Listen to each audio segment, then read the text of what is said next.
Chairman Tarique Rahman. এর মধ্য দিয়ে 2 দশক পর আবার রাষ্ট্র পরিচালনার দায়িত্ব পায় শহীদ রাষ্ট্রপতি জিয়াউর রহমানের হাতে গড়া দল বিএনপি।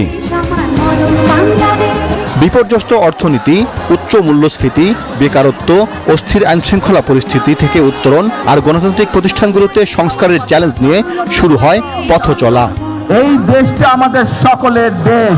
মন্ত্রিসভার প্রথম বৈঠকেই 12 লাখ কৃষককে 10,000 টাকা পর্যন্ত সুদসহ ঋণ মৌকুফের সিদ্ধান্তের মাধ্যমে নির্বাচনী ইশতেহার বাস্তবায়ন শুরু করে বিএনপি সরকার। প্রথম 6 মাসেই পাইলট প্রকল্পের মাধ্যমে ফ্যামিলি কার্ড পেয়েছে 70,861 পরিবার। চলছে কৃষক কার্ড ও ক্রীড়া কার্ড বিতরণ। প্রবাসী কার্ড চালুর উদ্যোগও রয়েছে। 5 বছরে খনন হবে 20,000 কিলোমিটার খাল। প্রথম 6 মাসেই সম্পন্ন 1,204 কিলোমিটার খনন। বন্ধ সরকারি কারখানা ও শিল্প প্রতিষ্ঠান পর্যায়ক্রমে চালুর উদ্যোগ নেওয়া হয়েছে। 55 লাখ পরিবার মাত্র 15 টাকা কেজি দরে চাল পেয়েছে। ইমাম, মুয়াজ্জিন এবং বিভিন্ন ধর্মের উপাসকদের জন্য বিশেষ মাসিক ভাতার ব্যবস্থাও করেছে সরকার। 5 বছরে 5,000 মেগাওয়াট রুফটপ সৌরবিদ্যুৎ পাওয়ার চিন্তা সরকারের। পরিকল্পনার অংশ হিসেবে বছরে 1,000 মেগাওয়াট হারে বাস্তবায়নের উদ্যোগ শুরু হয়েছে। দক্ষিণাঞ্চলের আর্থসামাজিক উন্নয়নের লক্ষ্যে বহুল প্রত্যাশিত পদ্মা ব্যারেজ প্রকল্পের উদ্যোগ গ্রহণ করা হয়েছে। উত্তরাঞ্চলে তিস্তা ব্যারেজ প্রকল্প বাস্তবায়নের সরকারের দৃঢ়তার কথাও ঘোষণা করা হয়েছে। জাতীয় অগ্রাধিকার ভিত্তিতে ইনশাআল্লাহ এই সরকার যে কোনো মূল্যে তিস্তা ব্যারেজ মহাপরিকল্পনা বাস্তবায়ন করবে। 5 বছরে 25 কোটি বৃক্ষরোপণের বিশাল সামাজিক কর্মসূচিও উদ্বোধন করেছেন প্রধানমন্ত্রী তারেক রহমান। বিচার বিভাগের প্রতি মানুষের আস্থা ফেরাতেও রয়েছে কার্যকর পদক্ষেপ। শিশু রামিসা ধর্ষণ ও হত্যা মামলার রায় 19 দিনে এবং মেহেরপুরের শিশু ধর্ষণ মামলার রায় 29 কার্যদিবসের মধ্যে সম্পন্ন করে দ্রুততম সময়ে বিচার নিশ্চিতের নজির স্থাপিত হয়েছে। দেশের অর্থনীতি শক্তিশালী করতে জনমুখী বাজেট প্রণয়ন করেছে সরকার। সুপরিকল্পিত অর্থনৈতিক ব্যবস্থাপনার ফলে মূল্যস্ফীতি কমে এখন 8.32%। বৈদেশিক মুদ্রার রিজার্ভ 36.66 বিলিয়ন ডলার। দেশের বিপুল জনগোষ্ঠীর দিকে যদি আমরা তাকাই, ওনাদের আশা, আকাঙ্ক্ষা এবং আবেগকে ধারণ করে রাষ্ট্র পরিচালনায় অনিশ্চয় সামনের দিকে এগিয়ে যাচ্ছে যেমন তারেক রহমানের বিএনপি সরকার। এই রাষ্ট্রবিজ্ঞানী মনে করেন 6 মাস সরকারের সাফল্য ব্যর্থতা মূল্যায়নের জন্য পর্যাপ্ত সময় নয়। তবে নির্বাচনী ইশতেহার বাস্তবায়নে বিএনপি সরকারের আন্তরিকতা ইতিবাচক। প্রধানমন্ত্রী তারেক রহমানের নেতৃত্বে বর্তমান সরকার তাদের যে সকল অঙ্গীকার ছিল, কমিটমেন্ট ছিল ম্যানিফেস্টোতে, সেগুলো কিন্তু পর্যায়ক্রমে বাস্তবায়ন করে যাচ্ছে এবং এগুলো দৃশ্যমান। দেশে নানামুখী সংকটের মধ্যেও প্রথম 6 মাসে নারী শিক্ষার প্রসার ও নারীর ক্ষমতায়নে অনার্স পর্যন্ত ছাত্রীদের শিক্ষা সম্পূর্ণ ফ্রি করার সিদ্ধান্ত গ্রহণ করেছে সরকার। শিক্ষা প্রতিষ্ঠানগুলোতে স্মার্ট ক্লাসরুম স্থাপন, ফ্রি ওয়াইফাই সুবিধা এবং পুষ্টিকর মিড ডে মিলের উদ্যোগ নেওয়া হয়েছে। এছাড়া নতুন ও তরুণ ব্যবসায়ী উদ্যোক্তাদের স্টার্ট-আপ সহযোগিতা করার জন্য 500 কোটি টাকার তহবিল গঠন এবং গ্রামীণ স্বাস্থ্যসেবা জোরদারে উপজেলা হাসপাতালগুলোকে 101 শয্যায় উন্নীতকরণের ঘোষণাও এসেছে এই সময়ের মধ্যে।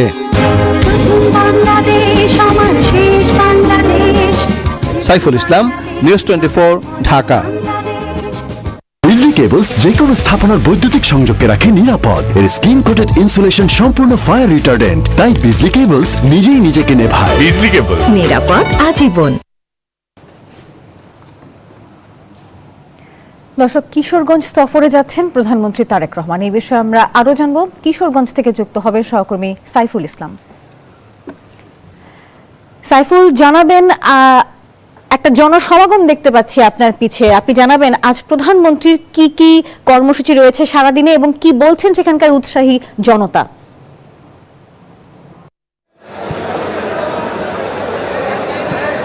নাফিসা, আপনাকে ধন্যবাদ। আপনি জানেন যে আজকে বিএনপি সরকারের 6 মাস পূর্তির দিন এবং আজকেই কিন্তু প্রধানমন্ত্রী তারেক রহমান প্রথমবারের মতো নির্বাচিত হওয়ার পর কিশোরগঞ্জ জেলা সফরে আসছেন এবং আজকে এই কিশোরগঞ্জ জেলা সফরে কিন্তু তিনি বেশ কয়েকটি কর্মসূচি রয়েছে। বেলা 11:30টার সময় পুরাতন ব্রহ্মপুত্র নদে তিনি মাছের পোনা অবমুক্তকরণের মধ্য দিয়ে কিন্তু আজকের এই কর্মসূচি শুরু করবেন। তারপর দুপুর 12:30টায় তিনি কর্প জাতীয় যে মাছের পোনা সেটি তিনি সেই হ্যাচারি পরিদর্শন করবেন। তারপর দুপুর 1টায় আমি এখন যেখানে দাঁড়িয়ে আছি এই সমাবেশে তিনি আসবেন এবং এখানে এসে তিনি মৎস্য সপ্তাহ উপলক্ষে তিনি এখানে বক্তব্য রাখবেন এবং এখানে যারা কৃষক রয়েছে তাদের সাথে তিনি মত বিনিময় করবেন এবং এখানে যারা স্থানীয় সুধী সমাবেশ রয়েছে তাদের উদ্দেশ্যে বক্তব্য রাখবেন এবং এই কর্মসূচি শেষে তিনি দুপুর 2:30টার সময় কিশোরগঞ্জের শোলাকিয়া ঈদগাহ মাঠে ছাত্রদল আয়োজিত বৃক্ষরোপণ কর্মসূচিতে অংশগ্রহণ করবেন এবং সেখানে সরকারের নানা উন্নয়ন কর্মকাণ্ডের বিষয়গুলো তিনি তুলে ধরবেন এবং আজকের সর্বশেষ কর্মসূচি বিকাল 4টায় সেটি কিশোরগঞ্জের পুরাতন স্টেডিয়াম মাঠে এবং সেই স্টেডিয়াম মাঠে ফ্যামিলি কার্ড, ইমাম, মুয়াজ্জিন এবং অন্যান্য ধর্মের উপাসকদেরকে তিনি সেখানে যে বিশেষ ভাতার ব্যবস্থা করেছেন সেটির আজকে আনুষ্ঠানিকভাবে উদ্বোধন করবেন এবং প্রধানমন্ত্রী তারেক রহমানের এই কিশোরগঞ্জ সফরকে ঘিরে আমি দেখেছি যে গত রাত থেকেই কিন্তু পুরো কিশোরগঞ্জ জেলায় একটি উৎসবমুখর পরিবেশ বিরাজ করছে এবং এখানকার যারা সাধারণ মানুষ রয়েছেন তারা বলেছেন যে আসলে প্রধানমন্ত্রী তারেক রহমানের এই আগমনের মধ্য দিয়ে কিশোরগঞ্জের যে উন্নয়নের কর্মকাণ্ড সেটি আরও বেশি ত্বরান্বিত হবে এবং এই এলাকা যে অবহেলিত জনপদ হিসেবে দীর্ঘদিন থেকে পরিচিত সেটি আসলে কেটে যাবে এবং প্রধানমন্ত্রী তারেক রহমান এই কিশোরগঞ্জের উন্নয়নে আরও বেশি পদক্ষেপ নেবেন সেটা কিন্তু তারা প্রত্যাশা করছেন এবং প্রধানমন্ত্রী তারেক রহমান তিনি আজকে কিছুক্ষণ পরেই কিন্তু কিশোরগঞ্জে পৌঁছবেন। ইতিমধ্যেই তিনি গুলশানের বাসভবন থেকে রওনা করেছেন এবং আমরা দেখেছি যে পুরো কিশোরগঞ্জের যেসব স্পটে প্রধানমন্ত্রীর অনুষ্ঠান রয়েছে সেসব স্পটে কিন্তু ব্যাপক নিরাপত্তা ব্যবস্থা জোরদার করা হয়েছে। র্যাব পুলিশের পাশাপাশি এসএসএফ এর সদস্যরা রয়েছেন, পিজিআর এর সদস্যরা রয়েছেন এবং সাদা পোশাকে গোয়েন্দা পুলিশের সদস্যরা কিন্তু রয়েছেন এবং প্রধানমন্ত্রী তারেক রহমান তিনি আজকে সড়ক পথে এখানে আসছেন এবং তিনি কিন্তু আজকে অনুষ্ঠান শেষে সড়ক পথে আবার ঢাকা ত্যাগ করবেন এবং প্রধানমন্ত্রী তারেক রহমানের এই সফরকে কেন্দ্র করে আমি দেখেছি যে বিশেষ করে যারা হাওর অঞ্চলের মানুষ তাদের মধ্যে কিন্তু একটা আশার সঞ্চার হয়েছে। তারা বলছেন যে আসলে প্রধানমন্ত্রী ফ্যামিলি কার্ড, কৃষক কার্ডের মাধ্যমে মানুষের পাশে যেভাবে দাঁড়িয়েছেন এবং কৃষকদের পাশে যেভাবে দাঁড়িয়েছেন সেটি আসলে আগামীর একটি সুন্দর এবং উন্নত বাংলাদেশ গড়ার যে প্রতিশ্রুতি দিচ্ছেন সেটি মানুষের মধ্যে একটা আশা তৈরি করেছে। বিশেষ করে মৎস্য যারা চাষি রয়েছেন এই কিশোরগঞ্জের তারা বলছেন যে প্রধানমন্ত্রী মৎস্য চাষিদের প্রতিও যে খেয়াল রাখছেন, খোঁজ রাখছেন সেটি আসলে আশাব্যঞ্জক এবং তারা বলছেন যে সর্বস্তরের মানুষ এবং সব পেশার মানুষকে সাথে নিয়ে প্রধানমন্ত্রী তারেক রহমান দেশকে গড়ার যে ইশতেহার দিয়েছেন এবং ইশতেহার তিনি বাস্তবায়ন করছেন সেজন্য তারা খুশি এবং আগামী দিনে বিএনপি সরকারের পাশে থাকার তাদের যে ইচ্ছা সেটি তারা কিন্তু বলেছেন যে আসলে প্রধানমন্ত্রী তারেক রহমান যদি দেশের উন্নয়নে এইভাবে তার যে কর্মকাণ্ড যদি সঠিকভাবে পরিচালনা করেন তবে তারা কিন্তু সরকারের পাশে থাকবেন এবং ইতিমধ্যে আমি দেখেছি প্রধানমন্ত্রী তারেক রহমান দেশের বিভিন্ন জায়গায় যেখানেই গিয়েছেন সেখানেই কিন্তু তিনি সাধারণ মানুষের সমর্থন চেয়েছেন, সহযোগিতা চেয়েছেন। তো সব মিলে যদি বলা চলে প্রধানমন্ত্রী তারেক রহমান কিছুক্ষণের মধ্যেই কিশোরগঞ্জ জেলায় আসবেন এবং জেলায় এসে বেশ কয়েকটি কর্মসূচিতে অংশ নেবেন। এই ছিল আমার কাছে কিশোরগঞ্জ থেকে সর্বশেষ। সাইফুল, ধন্যবাদ আপনাকে। দর্শক, প্রধানমন্ত্রীর কিশোরগঞ্জ সফর নিয়ে বিস্তারিত জানাচ্ছিলেন সহকর্মী সাইফুর রহমান।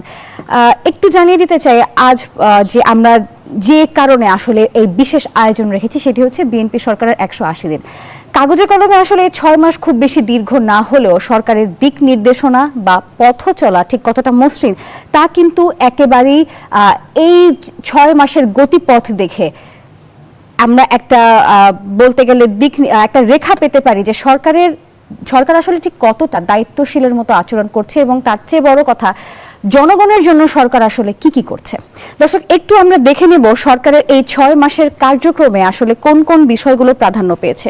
প্রথমে যদি আমরা লক্ষ্য করি বিএনপি সরকারের 180 দিনের সামাজিক সুরক্ষা কর্মসূচি, তার মধ্যে সবার প্রথমে যে বিষয়টি মাথায় আসে সেটি হচ্ছে ফ্যামিলি কার্ড, যার সুবিধা পাচ্ছে প্রায় 2026-27 অর্থ বছরের কথা যদি চিন্তা করি তাহলে 41 লাখ পরিবার, 6 মাসে বিতরণ হয়েছে 73,814টি পরিবারের কাছে।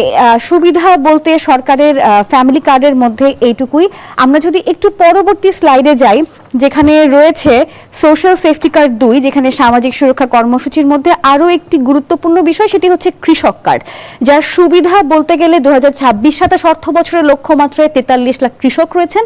6 মাসে বিতরণ করা হয়েছে 22,065 টাকা, যাদেরকে মাসিক ভাতা দেওয়া হচ্ছে 2,500 টাকা করে।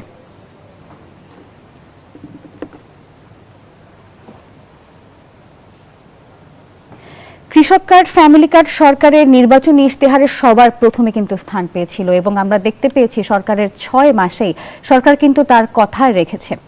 যে 6 মাসের কথা আমরা বলছিলাম যে 6 মাস নিয়ে আসলে অনেক ধরনের কথাবার্তা, অনেক ধরনের আলোচনা সমালোচনা চলেছে বিএনপি সরকারের। তারা বলতে গেলে যে নির্বাচনের মাধ্যমে আসে এবং তার পরবর্তীতে যে ভঙ্গুর একটা রাজনৈতিক অস্থিতিশীল একটা অবস্থা ছিল বাংলাদেশে, সেখান থেকে বাংলাদেশকে এই পর্যায়ে আনতে বিএনপি সরকারের কিন্তু নানা কাঠখড় পোড়াতে হয়েছে। আমরা এখনো দেখছি যে সেই অস্থিতিশীলতা কাটাতে বিএনপি সরকার কিন্তু একেবারে বদ্ধপরিকর। এই 180 দিন পূরণের বিষয়টি আলোচনায় নিয়ে এসেছে নানা তাৎপর্যের মধ্য দিয়ে। মন্ত্রিসভার সদস্যদের 6 মাসের কাজে যে লক্ষ্যমাত্রা দিয়েছিল প্রধানমন্ত্রী, তার তীক্ষ্ণ বিশ্লেষণ চলছে। তবে মন্ত্রিসভা থেকে কাউকে বাদ দেয়াই হচ্ছে না, হবে দায়িত্ব পুনর্বন্টন। কাজের অগ্রগতির উপর ভিত্তি করে যে কোনো সময় মন্ত্রিসভায় রদবদল কিংবা সম্প্রসারণের ঘোষণা দিতে পারেন প্রধানমন্ত্রী। একাধিক মন্ত্রী নিজেদের কাজে সন্তুষ্টির কথা জানিয়েছেন নিউজ 24-কে। আর এদিকে মির্জা ফখরুল ইসলাম আলমগীরের রাষ্ট্রপতি পদে মনোনয়নে মন্ত্রিসভার শূন্য পদ পূরণে দেখা দিয়েছে রদবদলের সম্ভাবনা। এ নিয়ে বিস্তারিত প্রতিবেদন থাকছে শাহনাজ ইয়াসমিনের কাছে। আমি আইন অনুযায়ী সরকারের প্রধানমন্ত্রী পদের কর্তব্য বিশ্বস্তার সহিত পালন করিব। গত 17 ফেব্রুয়ারি যখন তারেক রহমানের নেতৃত্বে 49 সদস্যের মন্ত্রিসভা কাজ শুরু করে, তখনই সিদ্ধান্ত হয়েছিল প্রথম 6 মাস সবাইকে নিবিড় পর্যবেক্ষণে রাখা হবে। যারা ভালো করবেন তারা তো থাকবেনই, কিন্তু যাদের কাজে ধীরগতি বা সমন্বয়হীনতা দেখা যাবে তাদের দপ্তর পরিবর্তন হতে পারে। তাছাড়া এক মন্ত্রীর কাঁধে একাধিক মন্ত্রণালয়ের চাপ কমতে পারে। মন্ত্রিপরিষদ সূত্র বলছে এবার কাউকে মন্ত্রিসভা থেকে বাদ দেয়া হচ্ছে না, তবে দায়িত্ব পুনর্বন্টনের একটা বড় হাওয়া বইছে। বিশেষ করে কয়েকটি বিতর্কিত ঘটনা ও বক্তব্যে প্রধানমন্ত্রী বেশ বিব্রত হয়েছেন বলে আলোচনা রয়েছে। সেক্ষেত্রে রয়েছে শিক্ষামন্ত্রী এবং স্বাস্থ্যমন্ত্রীর নাম। ভৌগোলিক ভারসাম্য মেলাতে এবং অভিজ্ঞতাকে প্রাধান্য দিতে আলোচনায় রয়েছেন বেশ কিছু প্রবীণ ও তরুণ নেতার নাম। চমক হিসেবে দেখা যেতে পারে টেকনোক্রেট এবং যুগপৎ আন্দোলনে থাকা মিত্রদেরও। মাননীয় প্রধানমন্ত্রী নিশ্চয়ই মন্ত্রীরা যারা আছেন, মন্ত্রণালয়গুলো যা আছে সেগুলোর পারফরমেন্স ইভ্যালুয়েট করবেন এবং প্রয়োজনীয় ব্যবস্থা নেবেন। কোথাও যদি কেউ কোনো ক্ষেত্রে যদি সমস্যা মনে হয় মাননীয় প্রধানমন্ত্রী, তিনি নিশ্চয়ই ব্যবস্থা নেবেন। সংসদীয় গণতন্ত্রে মন্ত্রিসভার এই পরিবর্তন বা সম্প্রসারণকে স্বাভাবিক প্রক্রিয়া বলছেন মন্ত্রীরা। এই সিদ্ধান্ত নেয়ার একক এখতিয়ার কেবল প্রধানমন্ত্রীরই। 180 দিনের কোন ক্যাবিনেট মেম্বারটা কতটুকু কাজ করতে পারলো সেটা মূল্যায়নের কারণেও তিনি করতে পারেন।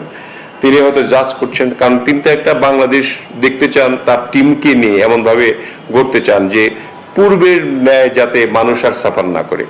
সব মিলিয়ে 6 মাসের হিসেব নিকেশ শেষ করে সরকার এখন নতুন গতিতে পথ চলতে চাইছে। লক্ষ্য অনুসারে আমি যদি বলি যে আমরা 90% সফলতা অর্জন করতে পেরেছি। আমি কাজে সন্তুষ্ট, অ্যাচিভমেন্টে সন্তুষ্ট, যে অগ্রগতি সামনে আছে হবে তাতেও সন্তুষ্ট। আমার জীবনে কোনো সেকেন্ড হই নাই, কাজে আমি এখানে মাননীয় প্রধানমন্ত্রী দায়িত্ব দিয়েছেন, দায়িত্ব পালন করছি। এখন নিজের নাম্বার তো নিজে দিতে পারবো না, এই নাম্বার দেশের মানুষ দিবে, আর বর্তমান সরকার যারা দায়িত্বপ্রাপ্ত ওনারা দিবে। রাজনৈতিক বিশ্লেষকদের মতে এই ধরনের রদবদল কেবল প্রশাসনিক কাজের গতি বাড়ানোর উদ্দেশ্যেই করা হয় না, এর পেছনে থাকে কয়েকটি সুদূর প্রসারী কৌশলগত হিসেব নিকেশও। 17 বছর পর রাষ্ট্র ক্ষমতায় এসে 6 মাস পার করল বিএনপি সরকার। এরই মধ্যে নানা ধরনের চ্যালেঞ্জের মুখোমুখি হয়ে রাজনৈতিক প্রজ্ঞা, দক্ষতা দিয়ে তা সামলে ওঠার চেষ্টা চলছে। তবে একটি সরকারের ভালো মন্দ বিশ্লেষণ করার জন্য 6 মাস খুবই অল্প সময়। আগামী দিনগুলোতে অর্থনৈতিক সমৃদ্ধি, আইন শৃঙ্খলা নিয়ন্ত্রণ করে সরকার সামনের দিকে কিভাবে এগোবে সেদিকে তাকিয়ে আছে সারা দেশের মানুষ। সচিবালয় থেকে শাহনাজ ইয়াসমিন, নিউজ 24। জনগণ, সরকারি কামলা এসব বাদেও যে বিষয়গুলো থাকে সেটি হচ্ছে সংসদের বিরোধী দল বিএনপিকে কিভাবে মূল্যায়ন করছে।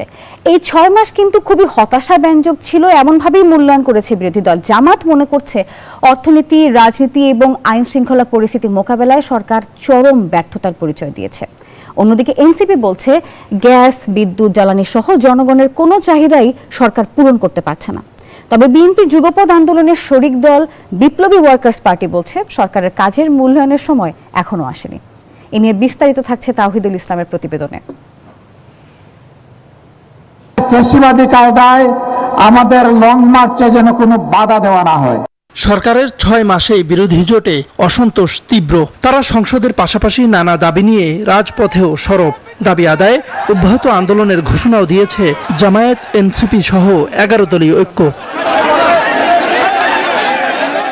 এনসিপির সদস্য সচিব আখতার হোসেন মনে করেন, গণ অভ্যুত্থানের পর নির্বাচিত সরকারের কাছে মানুষের যে প্রত্যাশা ছিল তার খুব অল্প অংশ পূরণ করতে পারছে না সরকার।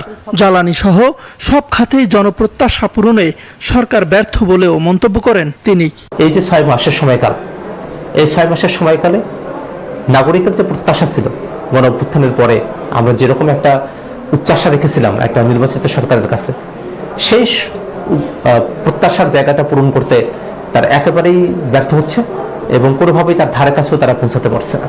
প্রথম 6 মাসে সরকারের কোনো সফলতাই দেখতে পাচ্ছে না বিরোধী দল জামায়াতে ইসলামীর সেক্রেটারি মিয়া গোলাম পরোয়ার। বলেন, পদে পদে ব্যর্থতার পরিচয় দিচ্ছে সরকার। 6 মাসের চিত্রটা খুবই হতাশাব্যঞ্জক এবং জনগণ জুলাই অভ্যুত্থানের মধ্য দিয়ে যে নতুন বৈষম্যহীন একটা নিরাপদ বাংলাদেশের স্বপ্ন দেখেছিল, সে স্বপ্ন তারা দেখাতে পারেনি।